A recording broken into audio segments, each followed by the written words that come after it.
Nizomiddin qatl etilganiga bir hafta bo'lgan bo'lsa ham, uning ota-onasi bu fojiadan tamoman bexabar edi. Me'mor Samarqanddan Hirotga maxsus noma keladi, o'g'limni qutqaradi deb astoydil ishonib, bu mujdani kutib yotardi. Aslida uning nomasi Samarqandga yuborilmay, Ibrohim Sulton ishorasi bilan bunda qolib ketgan edi.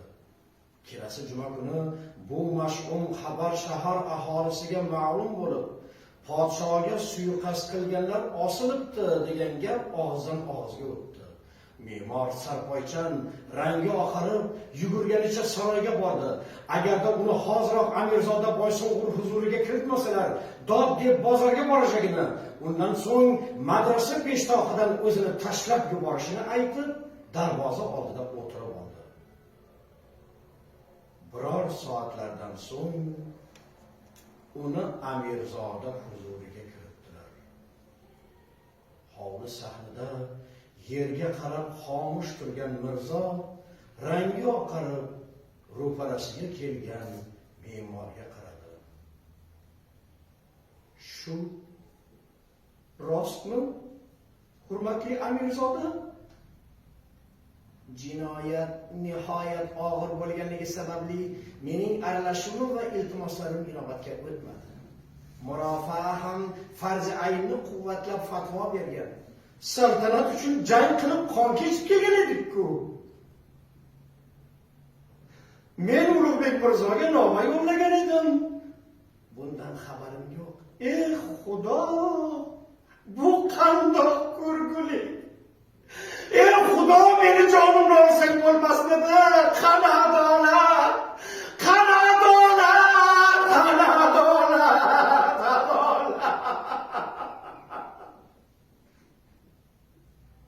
Men hozir borib, cho'qmon bilan madrasa koshinlarini urib tushiraman. Men hozir borib, hammomni ham, ko'prikni ham buzaman. Men hamma yoqni buzaman. Hamma yoqni buzaman. Musalloni ham buzaman. Chunki unda ham mening xizmatim bor. Men ularni kim uchun qurdim? Kim uchun? Shu qotil Amirzodalar uchunmi?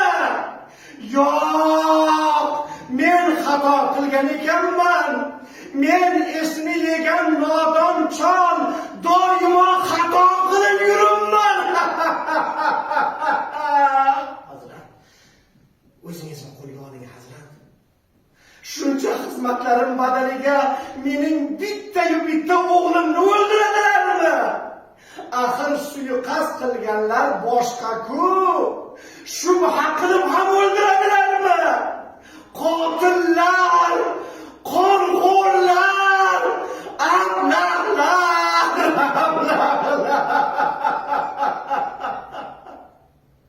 Men endi hamma qurganlarimni buzaman.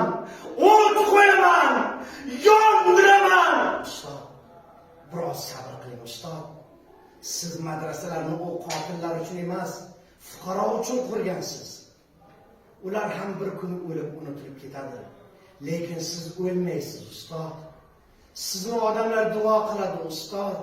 Hali podshodan bizga suyurg'ola bo'ladi deb yurgan edim. Mana u Mo'g'ullar O'troru Nur va Zirnukni yo'qotib yuborganini afsus bilan aytar edik. Ammo endi o'zimizni podsholarimiz, o'zimizni turkiy urug'larimiz o'zimizni yo'qotib yuboryapti-ku.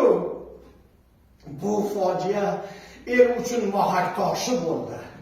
Sen 100 yil sadoqat bilan mehnat qilib, agar podsho sendan bart olsa, shu lahza yostug'ing quriydi. O'g'limni fojiasi hamma uchun mohak toshi bo'ldi. Endi men bunda me'mori malik bo'lganimdan ko'ra, o'sha o'z yurtimda naddoh bo'lganim afzal. Xuroson endi men uchun harom. Men bu yerga kelib nima ro'shnolik ko'rdim? Hozir ko'za sindirgan aziz. Men bilardim. Keyingi paytlarda nuqtadonlar emas, xushomadgo'ylar aziz bo'lib qoldi. Xushomadgo'ylar aziz bo'lib qoldi. Aziz bo'lib qoldi. Aziz bo'lib qoldi. E'tiboringlar uchun rahmat.